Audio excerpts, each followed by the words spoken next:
It's a very interesting time to be a content creator, a very interesting time to be any sort of creative that's utilizing these tools. And it's a weird situation to be in because you want to utilize these tools to help your workflow, but there definitely is an opportunity to just let these AI tools completely take over your creativity. And that's kind of the purpose of this video, to explore when is it doing too much, when is it okay to use AI, and to be honest, those rules are completely up to you, but I'm mainly going to talk about what I find as kind of a safe middle ground, because you can definitely make a YouTube video completely scripted, completely sponsored by ChatGPT, and people probably won't be able to tell the difference. But there's something about the creativity and being able to express yourself properly through your own channel and through the ideas that you have. There's just something about that I value, and we're going to be breaking that down in this video. My name is Cheyenne. Welcome to Chummer, where we talk about all things related to the world of creators. Getting right back into it, we're going to first start off with the story of Kwebbelkop. For those that don't know, Kwebbelkop is one of the biggest YouTubers in the world. He has 15 million subscribers. He's really an OG on YouTube. And he had a very big controversy this past year, really past year, 2 years, where he decided to start making AI content. And when I say AI content, I mean he decided to train an AI using his voice, using the inflections in his voice. He did like a full 3D head scan to make like an avatar, like a virtual avatar of himself. And he was going to make content just purely AI. Like, I don't know. I'm sure he was well intentioned with like, I want to, utilize AI and this new technology that's coming out. It didn't really go well for him. I mean, he was absolutely berated, and just like the internet hated him for this, because what he was essentially trying to do was replace himself with AI. And there's a lot to take away from this story, because, his goal was to take this new technology and basically turn himself into an AI so that he could just streamline his process. Like, I'm sure for him, it was about being as efficient as possible, making content still, but it's not really him, it's an AI, so he can produce more content and people are still going to watch because he has 15 million subscribers. Like, why would you not watch his videos? And it didn't really work out that way for him. I mean, he essentially got canceled from the YouTube community. People just stopped watching his videos. It was a very distasteful kind of thing that he did. At least that's how it came off. And I wanted to reflect on that and think about that as I was coming up with the idea for this video of why was it distasteful? What about this evil act that he did? Why was it such a big deal? And I started to think about the goal of becoming a content creator and the early motivation for why people make videos in the first place. It comes from a very artistic kind of place. It comes from a place of expression. And it is kind of corny because like there's also this monetization kind of reality you have to deal with, where you can't just make videos without turning it into a business to some degree, because it's not going to be sustainable otherwise, unless you just want to do your 9 to 5 and have your business or whatever it is you do for work, have your life, and then make videos on the side. For a lot of folks, they want to turn this into the main thing, myself included. And so it's one of those things where it comes from this motivation artistically, and you kind of have to balance it out with being efficient as a business. But with him, he just went completely over on the business side. And it's almost like he forgot kind of why people were watching him. And I don't know if he forgot, or I guess what was going through his head when he came up with this. I empathize with him, because as we're going to talk about it in this video, I've utilized AI tools myself. And I've made AI content before as well. But it didn't really feel right when I was doing it. And we'll get into that in a second. But, the people that subscribed to his channel, they subscribed because they were there for Kwebbelkop. They were there for his personality. They were there for the human being that he is, and what he brings to the table creatively, with the stories that he's telling and the videos that he's making. It was entertaining to watch him. And so when you train an AI based on all of his past experiences, all his past video transcripts, and who he is, and you kind of train it to replace you, it takes away like this idea that Kwebbelkop, the human being, the individual, can have these new experiences. It takes away the fact that he, something can happen relevant to pop culture, and he's, as a human being, he's gonna have a genuine reaction to it. But because it's an AI, it takes away that genuine reaction. It's just what AI thinks he should be reacting to because of the past 10 years he's been making content. And so that's the part I believe that came off as distasteful, because it's like, bro, we came here for you. This is the ultimate slap in the face, because like we want to see you, and you're over here trying to streamline this process. bump this. I'm gonna go just watch another creator who's a real person who I can actually relate to. And that's where I think fan engagement and being, a person who's connected to your community as a creator, that's the only thing that matters at the end of the day. I mean, the fan base and the trust and the loyalty that you have is the most important thing. You have to remember that when you're making a video, there's another human being on the other side of the screen. Like, there's going to be people that hopefully watch this video and leave comments that are like regular people, just like me, that are going to work, they're going to school, they're watching this video on their lunch break. And so to kind of dismiss that reality, or it almost feels like a dismissal when you make like AI and it's not really a person connecting with it. I don't know. Maybe that doesn't matter, right? Because there's a lot of genres that are solely AI based content, like it's compilations, or you're scrolling on Instagram or on TikTok and you see videos that are produced by generative AI images and the transcripts or AI voices and whatnot, and you don't really think about it. But at the same time, those aren't creators or channels that you get attached to. Those are more just clip pages and businesses, right? They're there to serve a purpose of filler content, really just entertainment content, right? It's not a person or a creator that you're having a relationship with.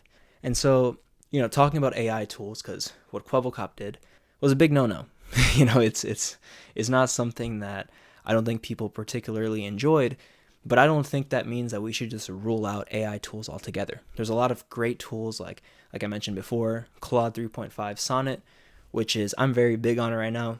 Like, I want to start like 10 different businesses. I think it's such a dope tool. You can like put in PDFs and just like make graphs out of it. You can turn like very simple files into these very abstract like visualizations. It's dope. It makes your life easier. And I think that's actually what AI and these new tools are supposed to do, right? People are talking about how, I think I heard like a new stat where 70% of the jobs over the next 5 to 10 years, they're going to be like retrained, right, on basically utilizing artificial intelligence. And the whole world is about to change. That's like how people are feeling about artificial intelligence. And, I think it's a good thing because tools like this are going to make our lives easier, right? There's a lot of creator tools where even probably with this video or, a lot of my previous videos, I used a lot of AI tools to make those videos, come to life. There's a tool that I use all the time. It's an extension on Adobe Premiere Pro. It's called Autopod. It's more expensive than my Adobe Premiere Pro membership. It's $30 a month, but the amount of time it saves me, I don't have to do jump cuts anymore. You just click a button and it just cuts right through it like it's magic. And so tools like that are very valuable, especially when it's mundane work, right? When it's just something that you have to do, like it's a bunch of jump cuts. And, sometimes with jump cuts, you should let the clip breathe. And that's one of those things where you have to watch your video to see what you're doing. If it's something you have to end up doing, like a mundane edit, like a jump cut, I'm going to just click the button, bro. I'm going to click this button. I'm going to let this AI do its thing. And, that's going to be that. I'll pay the $30 a month. That's where AI comes in handy. Now, even with scripts and idea generating or just ideation when it comes to making videos, AI is tricky because you can very well go to ChatGPT and be like, ChatGPT, you are now my YouTube producer. You are now going to help me make viral videos that can help my YouTube Shorts audience. This is like a legit prompt that I've used before to come up with ideas. And, you can type that in and you could be like, just spit out a whole bunch of ideas. There was actually a video, and probably a video I won't make anymore because it's not really the direction I want to take the channel, but I was going to tell the story of Coca-Cola, telling the story of Coca-Cola as a business and how they started. Very fascinating story, by the way. It was a pharmacist that got addicted to morphine, and then he ended up making Coca-Cola as a remedy. Like, it's a pretty dope story. I should make that video, honestly. But that was a script and that was a video courtesy of ChatGPT, right? ChatGPT gave me that script, and this right here is the key difference.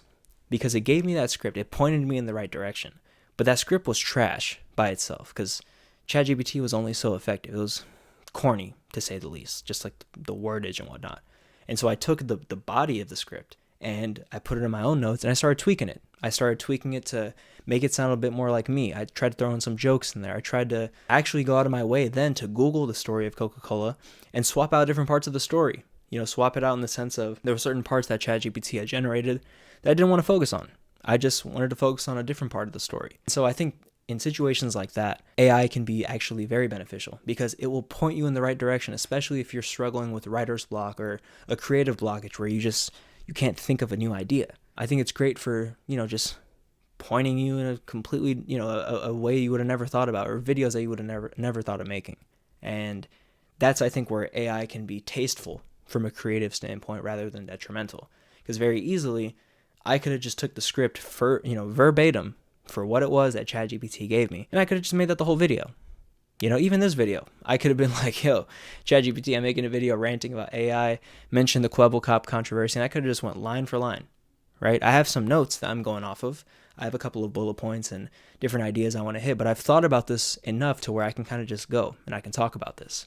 It's very important to understand what your goals are, and, understanding the goals of your content in particular, and based on those goals, you can utilize AI as you want. Because there's a lot of pages that, their motivation is to really make a business, and especially if it's faceless content and they're putting together these freaking like alpha male lion videos. There's some crazy clips you'll see on Facebook and Instagram, and you got to stay away from these apps. If your goal is to make that sort of content and it's not you communicating to people across the screen, I think it's fine then to use AI to generate whatever the hell it is you're making. For other content creators, for a majority of content creators such as myself, we're doing something more traditional like this, or you're doing gaming, or you're doing skits, or whatever it is, it's probably better to lean on your own ingenuity, your own creativity, and your own ideas that you have. But as an aid, as a way to help you in your workflow with scripting and whatnot, I think AI is great.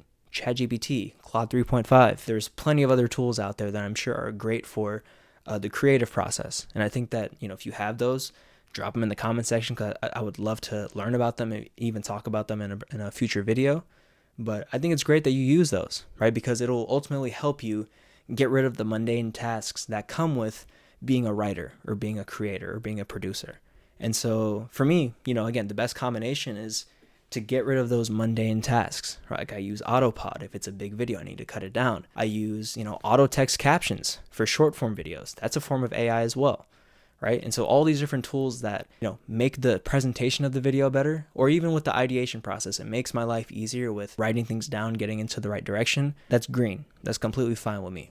But I wouldn't want to be in a position where my ideas and my creativity, the thing that I'm being judged for, the thing that the end all product, the idea, that really matters, I wouldn't want that to be from an AI, because it would feel weird for me to present that like it was my own idea. There needs to be a bit of me in whatever I'm communicating, at least for my own sanity. So that was my spiel on AI for content creators. So let me know what you guys think in the comment section down below. Again, if you have any tools or any recommendations of how to use AI in your workflow, any tools that you've found helpful for yourself, go ahead and drop them in the comment section. I want to try my best to foster a community of like-minded creators and people that are interested in this, so that we can all kind of get better together in this process of creating videos, producing content, and script writing. So I hope you guys have a good day. I'll catch you guys in the next one.